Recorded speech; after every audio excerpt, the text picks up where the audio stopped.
Hello friends, good morning from Ujjain.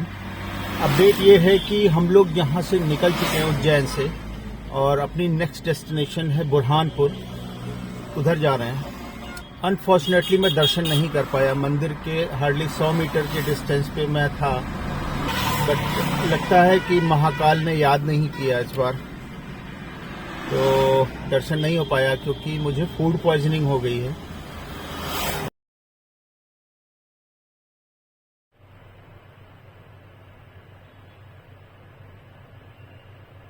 आज हम लोग बुरहानपुर में हैं और टारगेट ये था कि यहाँ की कुछ लोकल हिस्टोरिकल प्लेसेस को हम देखेंगे, बट मेरी तबीयत अभी भी रिकवर नहीं हो पाई है और अपसेट स्टमक है मेनली, बाकी चीज़ें तो नहीं हैं।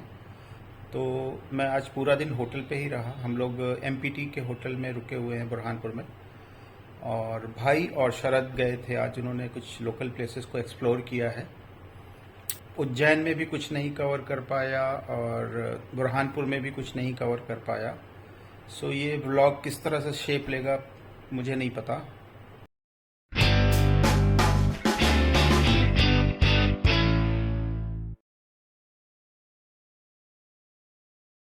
सो आज हम लोग बुरहानपुर से निकल के वापस प्रयागराज की तरफ जा रहे हैं। ये सामने पहाड़ी पे एक फोर्ट है, इसको बोलते हैं असीरगढ़ फोर्ट। इसको गेटवे ऑफ डेक्कन भी बोलते हैं, और इस किले को जीतने के बाद ही आप डेक्कन में एंटर कर सकते हैं। तो मुगल एम्पायर अपने एक्सपेंशन में उन्होंने काफ़ी टाइम यहाँ पे लड़ाइयाँ लड़ी हैं।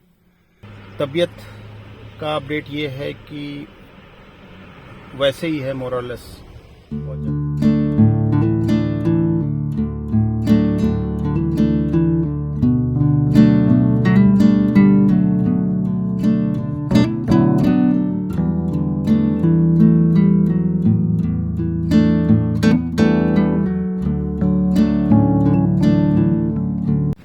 अभी हम लोग बुरहानपुर से और विदिशा की तरफ बढ़ रहे हैं, और रास्ते में जो जगह पड़ती है मैं आपको दिखाता हूँ, वो है ये। ये है कर्क रेखा, और इसके बगल में कुछ फ्रूट्स वाले भैया लोग हैं। इनसे पूछा कि भैया आपने कभी यहाँ पे कर्क रेखा देखी है? तो उन्होंने कहा कि हाँ भैया, कभी कभी दिख जाती है जब मौसम साफ होता है। तो इनफैक्ट अभी कल ही उन्होंने यहाँ पे कर्क रेखा देखी थी। ये रोड को डायगनली कट करती है, और दूसरे रोड के एंड पे वहाँ पे एक स्ट्रक्चर बनाया गया है, और दूसरा स्ट्रक्चर ये है। अगर आप सांची के आसपास हैं तो आपको एक बार वाटिका फैमिली रेस्टोरेंट में आना चाहिए, और यहाँ की जो खीर है वो काफ़ी टेस्टी है। इसके अलावा भी खाने के ऑप्शंस यहाँ बहुत अच्छे हैं। इन्होंने काफ़ी ग्रो कर लिया है, और हम लोग तो यहाँ शायद तीसरी या चौथी बार आ रहे हैं। जितनी बार भी एमपी आते हैं हम लोग के राउट में ये ज़रूर होता है। ये है यहाँ की फेमस खीर, बहुत गजब की टेस्टी होती है ये। Good morning friends from Sanchi, और हम लोग एमपीटी की प्रॉपर्टी में कल आ गए थे, यहाँ पे रुके हुए हैं। बहुत ही खूबसूरत प्रॉपर्टी, बहुत ही बड़ी प्रॉपर्टी है, और फैमिली के पॉइंट ऑफ व्यू से ही बहुत ही अच्छा स्टे है।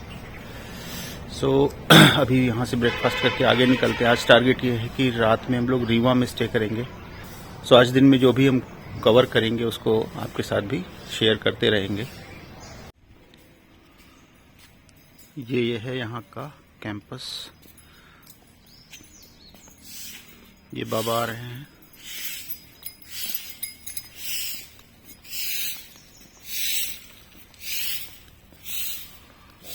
चलते हैं रेस्टोरेंट में और देखते हैं कि ब्रेकफास्ट में क्या ऑप्शंस हैं।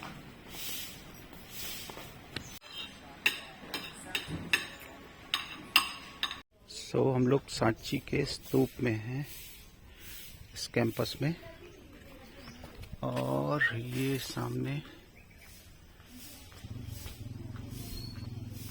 कुछ एक ये स्तूप है, दूसरा ये। 3rd सेंचुरी BC का ये मॉन्यूमेंट है, जिसको कि अशोका ने बनवाया था। छोटी छोटी चीज़ों में कितना आर्टिस्टिक इसको बना देते थे। ये मेरे ख्याल से पोल्स को लगाने के लिए, स्टोन पोल्स को लगाने के लिए ये एक बेस है, जिसके ऊपर भगवान शिव की मूर्ति बनी हुई है। इस कैंपस में जब आप एंटर करेंगे तो ये एंट्रेंस है। आपको लेफ्ट हैंड साइड में ये म्यूज़ियम दिखाई देगा और फिर सामने स्तूपास हैं। यहाँ पे भगवान बुद्ध की अवशेष रखे हुए हैं इसके अंदर। जिन भी कंट्रीज में बुद्धिज़्म अभी भी है, वहाँ से यहाँ पे बहुत सारे टूरिस्ट आते हैं, साल भर आते हैं। अभी तो मौसम बहुत ही अच्छा है, यहाँ का प्लीजिंग कोल्ड है, तो टूरिस्ट यहाँ पे बहुत सारे दिख रहे हैं। इंडिया से तो आते ही हैं, बाहर से भी बहुत सारे लोग आते हैं। यहाँ बहुत सारे स्तूपास हैं और कुछ तो रिलिक के पॉइंट ऑफ व्यू से हैं और काफ़ी सारे प्रेयर के पॉइंट ऑफ व्यू से भी स्तूपास बनाए जाते थे, जितना मुझे पता है, जिस पे बुद्धिस्ट प्रेयर्स किया करते थे। ये मेन स्तूप है जो हमारे सामने है, ठीक। इसके 4 तोरण द्वार हैं और इसके ऊपर जो क्राफ्ट्समैनशिप है वो देखने लायक है। मैं आपको क्लोजली दिखाता हूँ।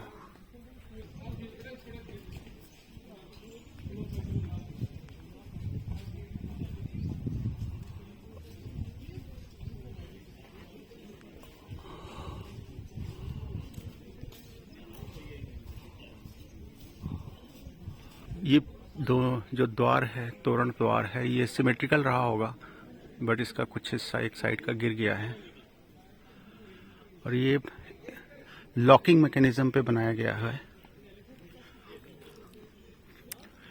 यहाँ जो पत्थर हैं, इनके ऊपर कुछ इंस्क्रिप्शंस लिखे हुए दिख रहे हैं। जैसे एक ये इंस्क्रिप्शन है, ये क्या है मेरी तो समझ में नहीं आ रहा है।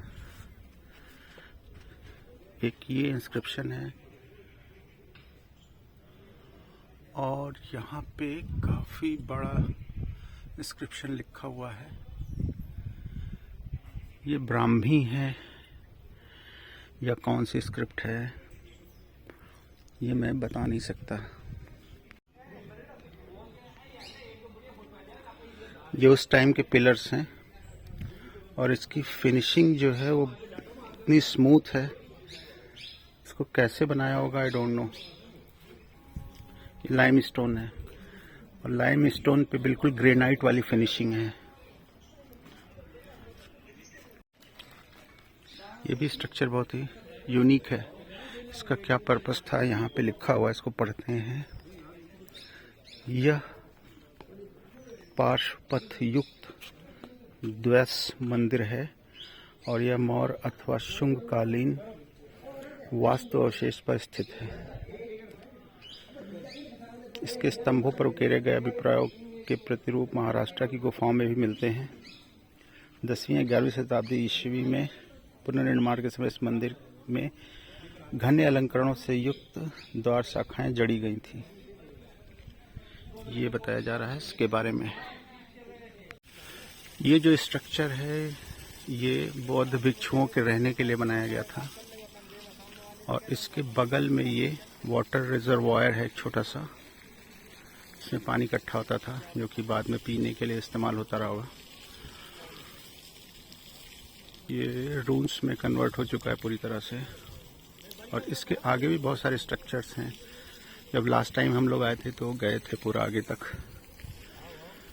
बट अभी वीकनेस बहुत ज़्यादा है, इसलिए बहुत ज़्यादा चल पाना मेरे लिए पॉसिबल नहीं हो पा रहा है। बट अगर आप आ रहे हैं यहाँ पे तो आपको आगे जाके घूमना चाहिए। ये 3rd सेंचुरी BC का स्ट्रक्चर है और अगर आप देखें तो इसमें ध्यान करते हुए किसी व्यक्ति की स्कल्पचर बना हुआ है, शायद बुद्धा है। तो अभी हम लोग ग्यारसपुर में हैं और यहाँ पे कुछ हिस्टोरिकल स्ट्रक्चर्स हैं। ग्यारसपुर जो है ये सांची से निकलने के बाद लगभग कितना चले होंगे हम लोग? 47 किलोमीटर चले हैं। ग्यारसपुर पड़ रहा है।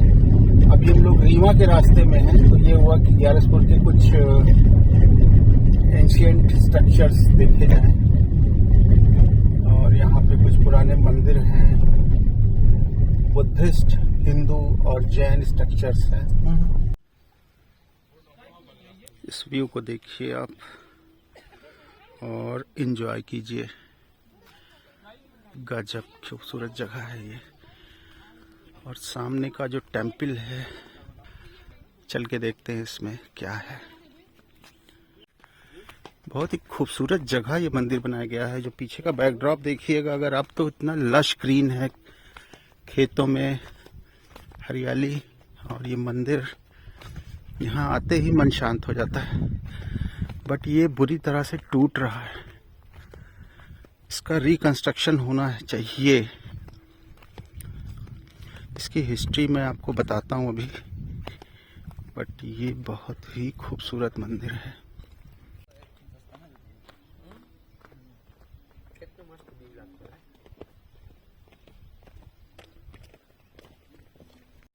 ये माला देवी टेम्पल है और ये 9वीं शताब्दी का बना है, ऐसा गेस किया गया है। एक्चुअल डेटिंग इसकी शायद नहीं हो पाई है, बट डेटिंग होनी चाहिए इसकी,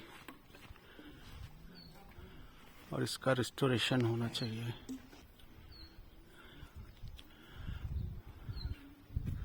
और इसको नज़दीक से देखते हैं, पिलर्स को देखते हैं।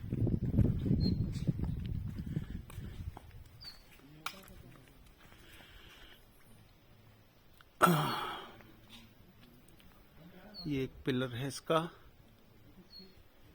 क्या गजब की डिजाइन है इसमें, अद्भुत।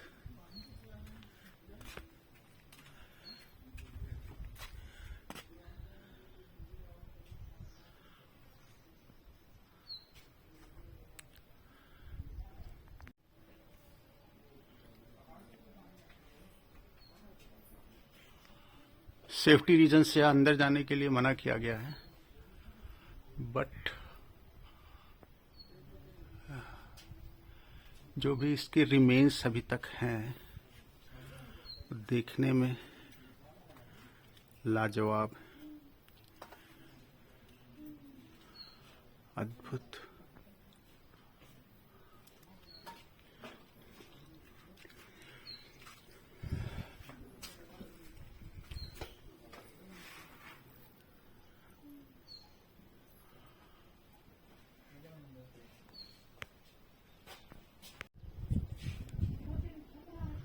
इतनी बारीकी से काम किया गया इसमें।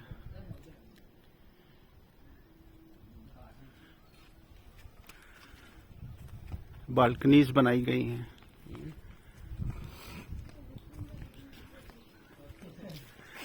देख के लगता है इसको थोड़ा रिकंस्ट्रक्ट करने की कोशिश की गई है, बट पत्थरों के बीच में जिस तरह का गैप है, या तो ये अर्थक्वेक की वजह से है या फिर ये रिकंस्ट्रक्शन इसका ठीक से नहीं हुआ है। जो भी रीजन है, ये काफी फ्रेजाइल है, काफी नाजुक कंडीशन में है।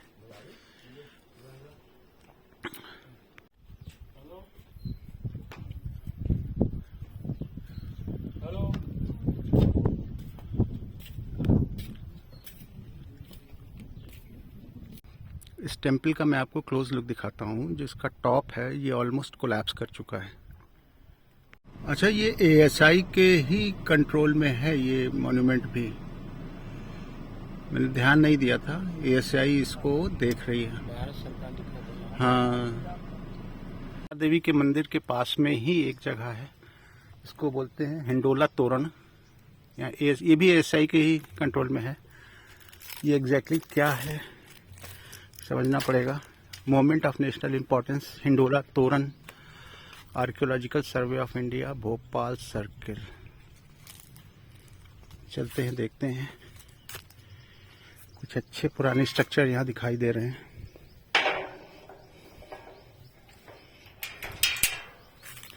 ये 10वीं शताब्दी का है हिंडोला तोरण, जिसमें विष्णु के दशावतार उत्कीर्ण है।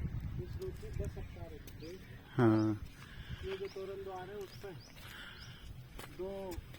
दो एक साथ है और फिर बाकी सिंगल सिंगल। अच्छा, लंगूर भी है यहाँ, काटते तो नहीं है? नहीं काटता, अभी तक तो मैं यहाँ इतना हूँ, अभी किसी ने। एक ये स्ट्रक्चर है तोरण द्वार खुला हुआ, और ये एक स्ट्रक्चर है, बट इतनी ये बुरी तरह से टूट चुका है कि कुछ यहाँ पे समझ में नहीं आ रहा है। ये तो गणेश जी की कार्विंग लग रही है। ये हाथ में फरसा लिए हुए किसी देवता की है।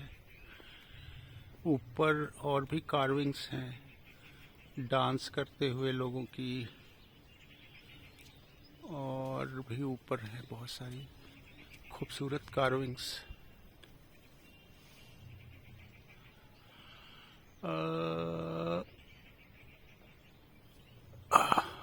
देखो इसका बेस भी मंदिर का दिख रहा है, बेस बचा हुआ पूरा सही।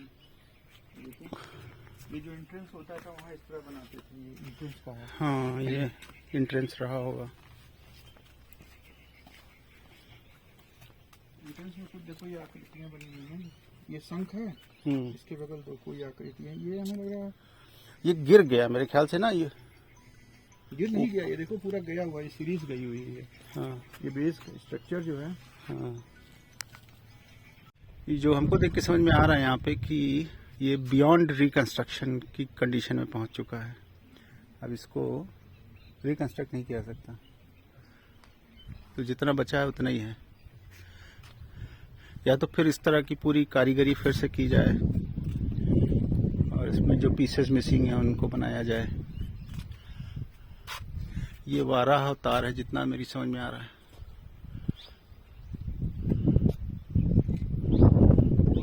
बहुत ही बारीक काम कर रखा है पत्थरों पे भी।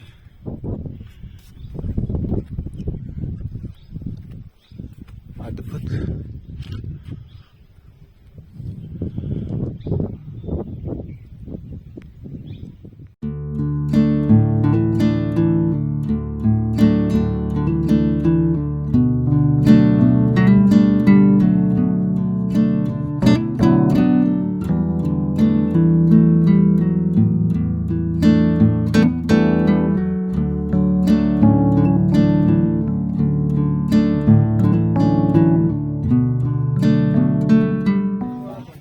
चाय के लिए एक ब्रेक लिया गया है